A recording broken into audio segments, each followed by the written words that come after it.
Right, good morning, Candice. Great to see you. Good morning. Thank you for having me here. Okay, well, this is one of our Action Coach No Limits recordings where we interview owners, entrepreneurs, and owners of smaller businesses in our region. And I'm delighted to say that Candice Mason of Mother Cuppa is going to join us this morning and tell a little bit about her journey. She does other things, which I think we'll probably do cover in the introduction, but Mother Cuppa is going to be the focus of our talk today. Um, but why don't you just briefly introduce yourself and tell us a little bit about your background, where you're born and brought up, and how you got roughly to where you are now, and then we'll get Great. started. I will do so for sure. So my name is Candice. I'm based in Tring in Hertfordshire, and I am the founder of Mother Cuppa, director of Mason's Coaches, and a founding director of Women in Bus and Coach. So I have a few hats to my strings to my bow, so to speak. I have been pretty much a Hertfordshire girl most of my life. I left school with very few GCSEs. Didn't quite tick all the boxes there. Was had dreams of being a ballerina, and life didn't quite pan out in that in that way. So I actually went on to study doing early years education at college when I left school. And my career has been quite eclectic, and I've tried various different bits and pieces until I found myself in a family business, which was really the changing point for me.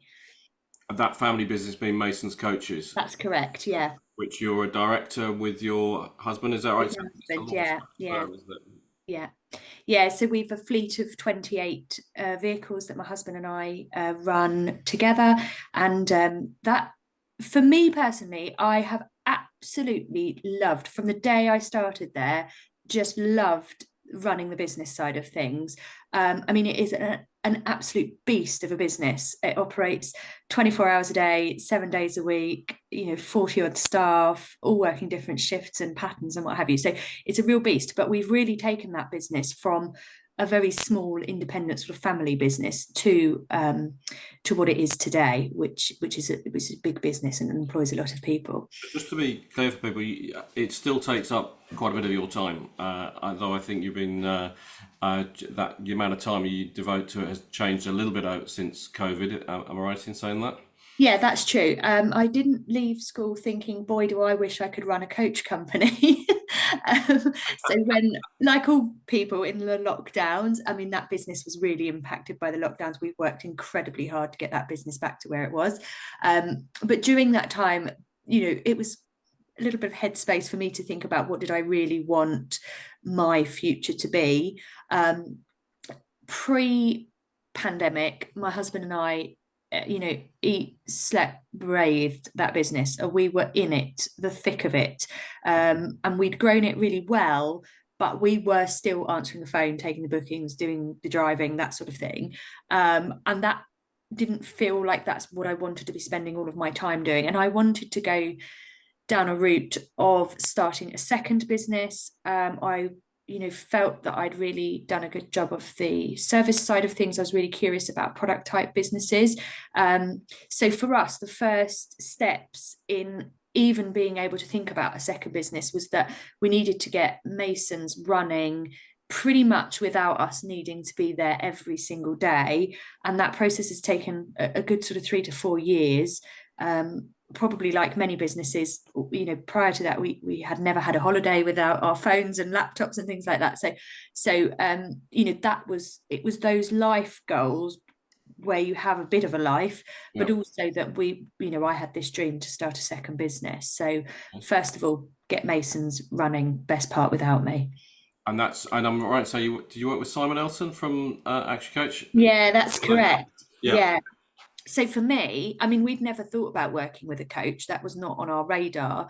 I met Simon on a radio station actually during lockdown when we were sort of campaigning for our business, and he sort of suggested, let me see if I can come and give you some advice during this time. And first thing was to convince the husband that that was even worth having a meeting, because that was a big challenge. It wasn't kind of his style of things, whereas I'm much more sort of embrace learning opportunities and change and Yeah. what have you.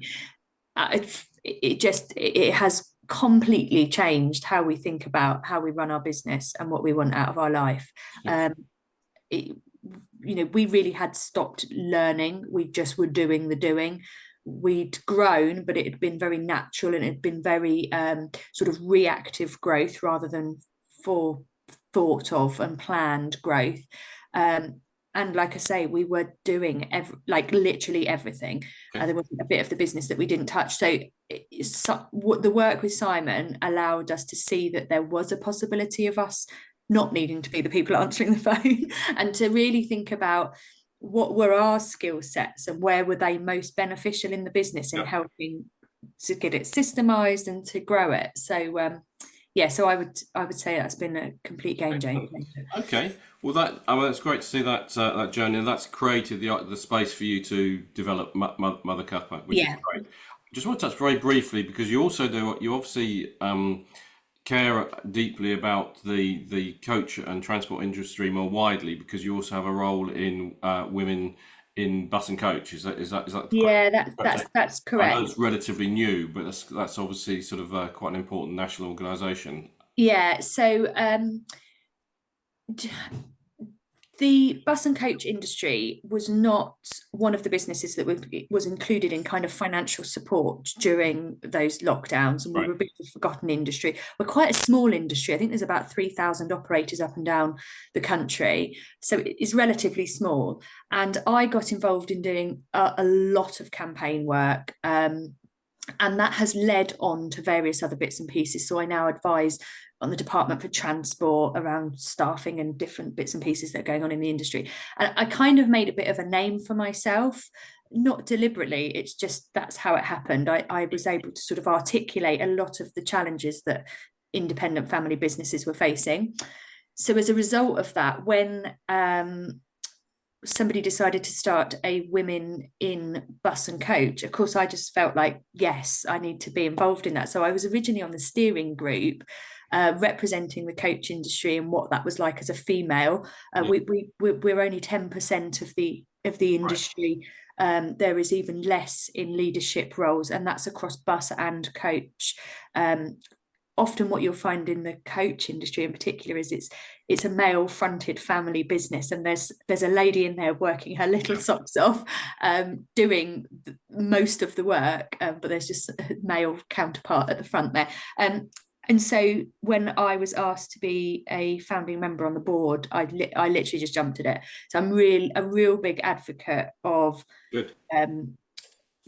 female roles, and I would be the same in business. I've done a lot around sort of female founded and funding and investment opportunities around females.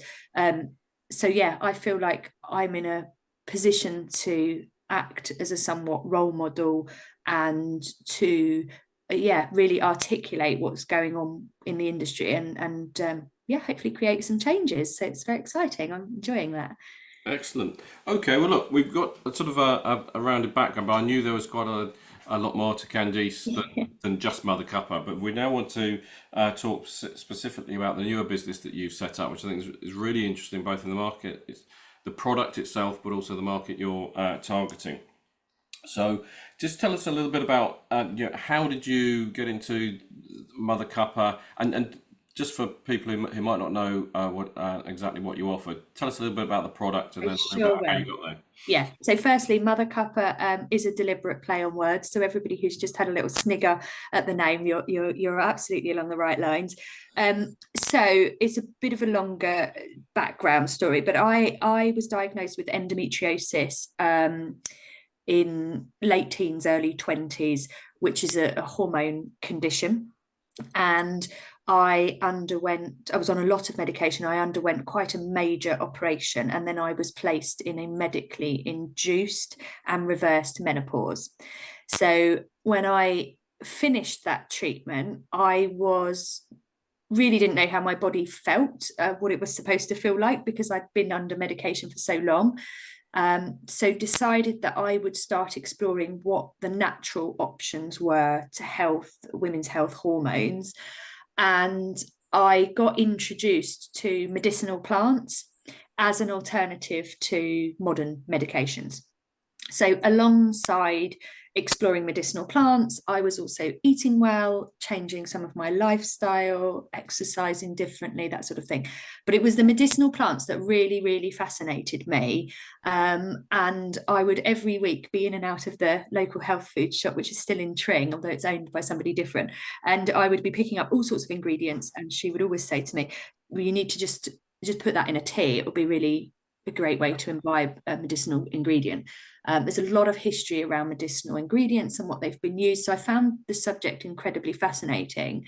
And from a personal point of view, I think it just felt that I had found something that I had a bit of control over, and that I could use to sort of heal myself in my own way. And so I really liked that. So I've been blending herbal teas for 20 something years. Much later, I was given an opportunity to train as a tea sommelier, which had a blending qualification within it. So that fascinated me, because what I'd been blending at home was, for me, lovely, but it probably would have tasted like it walked out of the stables if anybody else had drunk it. And so I was really thinking about what could I do with that. And the sommelier qualification was fascinating, absolutely fascinating. Most people don't know about tea sommeliers. It's very similar to wine.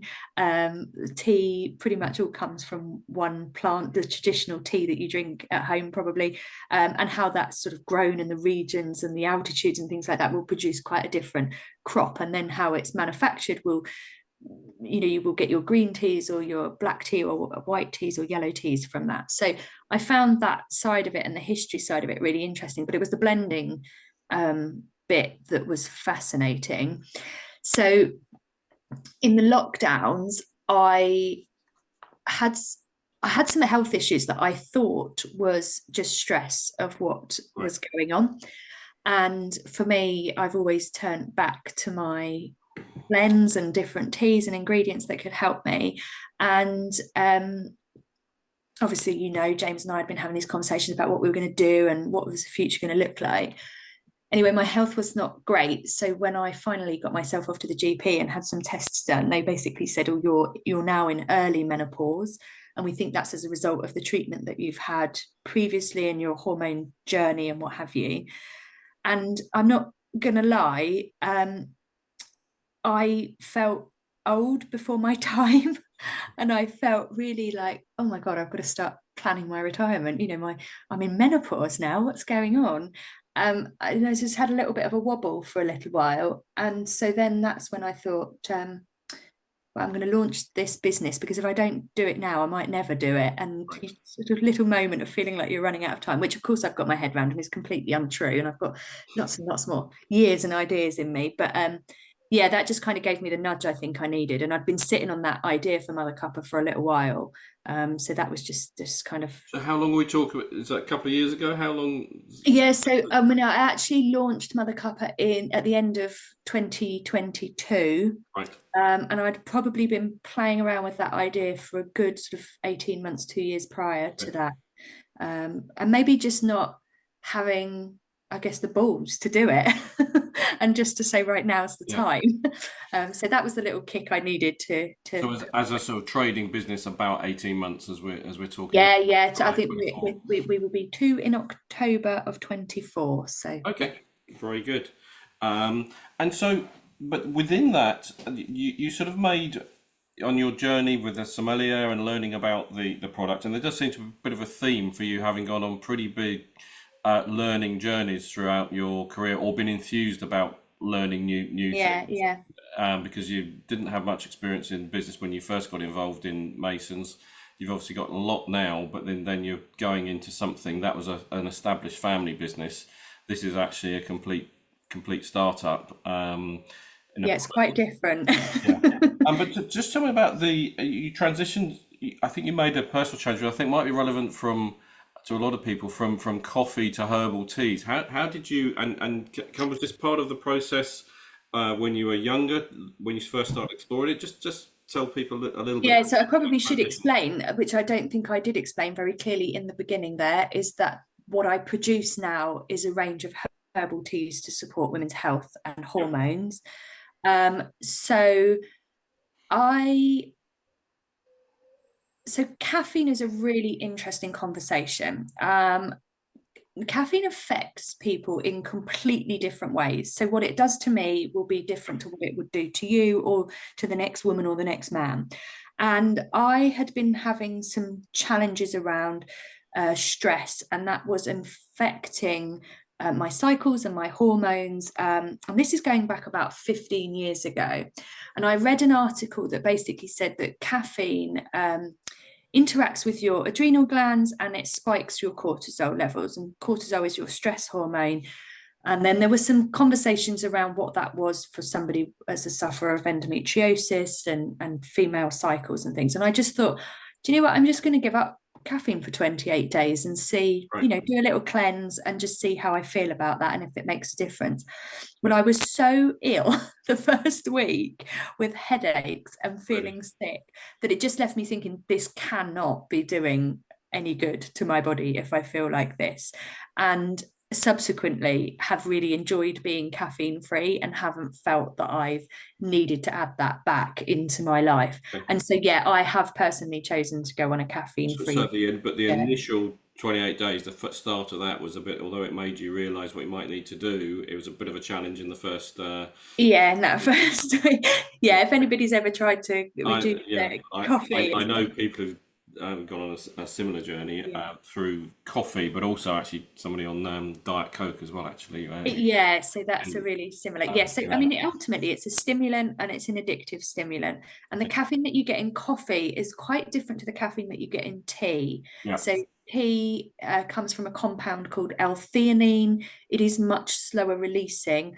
So it is a nicer, I guess it just depends on your individual relationship with caffeine and what you're hoping to achieve. But from a female hormone perspective, it was taking more than it was giving at yeah. that point, and it Okay, wasn't adding a lot of value. okay. Well, let's go back sort of to just around the time you launched the business, so sort of 18 months to 2 years ago. Clearly, you knew the product in in the teas. You knew your target market in the sense that it was women's health orientated as the focus. I'm sure there's other things you could do as well, but those were your core target market. But what was your thinking when you launched, and what have you learned since in terms of who buys your product, how you might sell it, whether you've adapted the product, or did you hit everything bang on as soon as you launched? No, I wouldn't say I hit everything bang on. I was quite clear about who my target Yeah, audience was, and I think that's really helped. Now, what I have subsequently, I think I was doing it, but I didn't realize that I was doing it, if that makes sense. So, one of the things I've realized is that in today's day and age, you have to be able to launch your business on a social media platform, preferably more than one. And what the social media platforms want, particularly from you in the beginning, is that you're very niche. So you're really, really clear about who you're speaking to. So when I very first launched, I actually launched on TikTok and I started doing my videos over there. And all I was talking to was women in menopause. I was really clear that that was going to be who my launch audience was, and that if I only talked to them, I could be really concentrated in what I was dealing with. And that worked really, really well. And I didn't know that that was a thing that you ought to be doing, but I can see, having spent yeah. quite a lot of it. I mean, I literally, I'd only ever used Facebook. I'd never been on any other social media platform. So it was a real incredibly steep learning curve. I learned that I suffer really badly with imposter syndrome, which I didn't realize was a thing. Okay. I learned some really incredible things about myself. So, as well as trying to launch this business, I found myself undergoing this kind of personal discovery because I'd just taken myself completely out of my comfort zone and whacked myself in front of a camera, in front of everybody, and felt completely overwhelmed and didn't know what I was doing. And so I felt my confidence knock and I felt a lack of belief that I could do it. But yeah, so I did have to go through some of that, and but I think that's really normal Oh, absolutely. for most people, and but Uh, particularly women that I've subsequently spoken to. yes, I think that's true. Although I think there's a lot of men that maybe just hide it better, the imposter syndrome, than I think men do suffer from it, but I think they're possibly a bit better at hiding Yeah, it. That's probably a big subject, a different yeah, yeah. subject. But okay, so coming up to date now, tell me a little bit about where you've got with Mother Cuppa, what you think you've achieved, and where you might go over the next sort of 6 to 12 months. Well, obviously, in the first sort of period, really what you're just doing is brand awareness and building customer base. And I feel that we've been incredibly successful in that. In the 18 months that we've been going, we've grown our social following. We have something like 2,500 customers purchasing from us on a regular basis. We have a subscription model in there.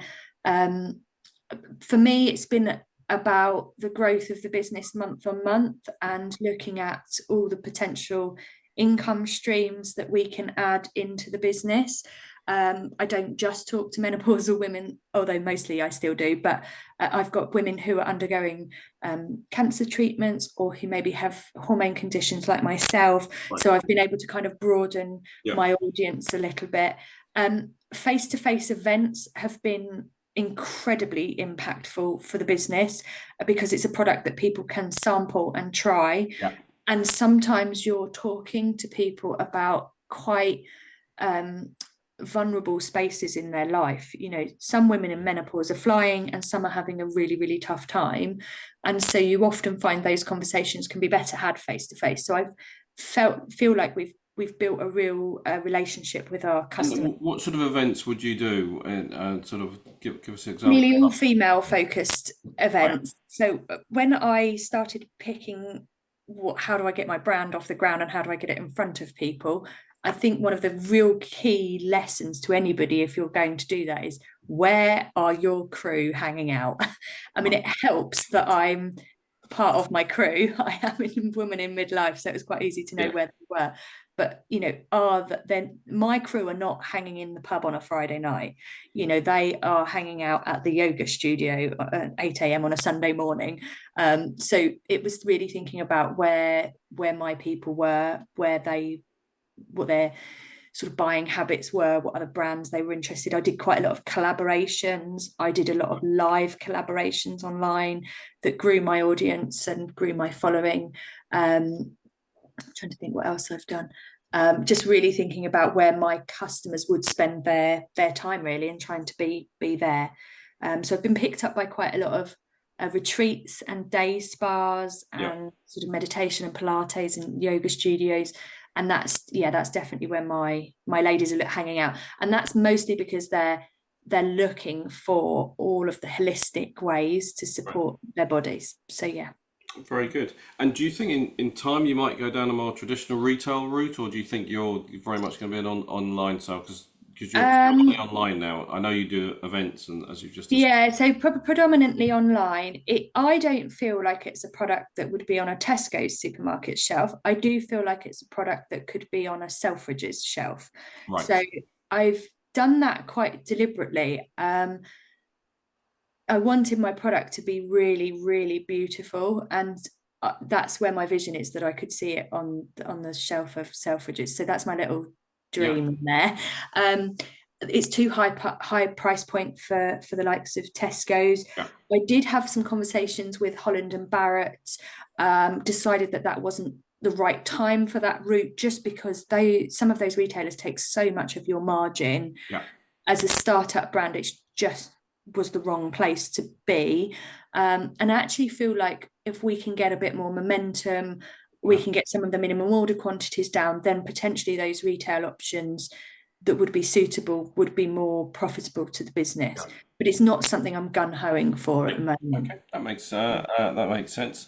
And are there any sort of product developments or initiatives that you might have sort of coming up in the next sort of few months or a year? Yeah, so I'm working on something that is very scary and exciting. So yes, we've got some new products that we're adding to the range, but I'm going to add them to the range in quite an unconventional way. Okay. You will definitely have to come and follow my social medias and sign up to my email list to find out a bit more about that. It's a Okay. bit top secret at the moment, so I'm not saying too Yeah. much. Yeah. Okay. But Don't. there's a big project on, and much of my ethos behind the brand was that this is a brand for women, designed by the women that use the products, and would be shaped by the community of that. And so the next chapter, which will launch as Mother Cuppa turns 2, will be the part of that. So it's quite exciting. Very good. Well, look, I think you've given us a great thing, and I'll ask you at the end to give us details of how you can contact you and your website details, etc. Because I'm sure there'll be people that will want to do that. I've got one last question. Taking a little bit of a step back, I mean, Mother Cuppa has clearly come a long way in a relatively short space of time, although it's probably been bubbling away in your mind for quite a lot longer. But how do you balance, and this is a challenge that many small business owners have, how do you balance your role within Mason's Coaches, your role within Women in Bus and Coach, and Mother Cuppa? It strikes me, I could be wrong, but it strikes me you must be pretty disciplined across your week. Just tell us a little bit how Candice operates, because Yeah. Well, you have a family as well. yes, I have children. So some weeks I'm winning and some weeks I'm not. I think that's okay. So my word of the year last year was acceptance. I cannot be and do all things to everybody, despite the fact that I nearly killed myself trying to be like that. And I think that's really relatable for business owners. I think we all feel really Yeah. torn. But yeah, you're absolutely right. I have to be really quite disciplined with my working week. And it does all go wrong sometimes. I Yeah. mean, if the what's it hits the fan at Mason's, that business will suck me in for 2 or 3 weeks. You've Yeah. only got to get an RTA or a problem over in Europe or what have you, and that's it, you're gone. Yeah. But I try to keep it as rigid as I can when I can. Yeah. Uh, I'm an avid planner, of the future. So, for example, this new project that I'm working on with Masons, I know will take with Mother Cuppa, sorry, I know will take up a considerable amount of my time, probably a whole month. Yeah. And that means I'm going to need to do some things in Masons beforehand So in order yeah. to free that time up. So planning ahead is really important. I mean, I run my life on a Trello board and my calendar. Yeah. I also try really hard not to waste my time and think about if I'm the right person for that job. So I mean, my husband will agree that I'm really good at delegating because he mostly gets what I don't want to do. But also, I am the wrong person to be booking in people, or I don't Yeah. know, dealing with some of the customer service bit. That isn't, I'm good at it, but it's not It's not best best use of use to time. growing a business. What is the one thing I need to do this week that's going to move the needle on either one of those businesses? And that's what I tend to sort of focus on. No, that's a very it's a great skill to have within your own life and business, and it's one that even if small business owners just have one business to concentrate on, it can be a challenge within that. Yeah, equally annoying to my family because I run my house like that. So everybody knows what they're getting for dinner for the rest of the week because it's planned, because I cannot walk in the door and think, well, what are we going to eat? I don't know. Yeah. I have to be, in order to do all of the things I want to do, I have to be that organized. And I enjoy it, I enjoy it. And I enjoy the variety of these Excellent. different Well, projects. look, thank you for giving us an idea of your journey. Is there anything else that we've not touched on Mother Cuppa you'd like to tell us? Because it seems like a fascinating initiative that I'm sure will be successful and getting to that market that you identified so early on and are now sort of starting to expand a bit on. I think it will be a very powerful brand, and I'm sure you'll get onto Selfridge's shelves eventually. Well, hopefully. If Is anybody's there anything else we've missed out that you? No, I think my DMs on whatever platform you might find me Yeah. on, and I'm on every single one in one capacity or another, is always open. And I it's been hard. It's not easy running a business, and Yeah. your sort of platforms and podcasts and things like this make it sound like you've got it all together, and you haven't always. And so, my inbox is always open if anybody ever wanted to ask Okay. me anything, and because that's And been so useful to me and to have. just confirm your website.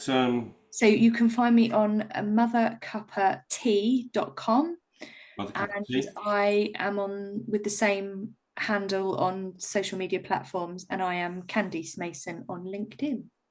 Very good. Thank you very much. And also, as a business coach, I know that when we get a phone call from somebody asking to book a coach down to going down to Yeah, St Ives, I now have someone to refer them to. So absolutely. Yes. they do tend to get rather annoyed when I say, "Well, I'm not that sort of coaching company." No, no, absolutely. Yes. Yes. Simon said the So, same, actually. Yeah. so yes, we all get the odd one of those calls. Yeah. Yeah.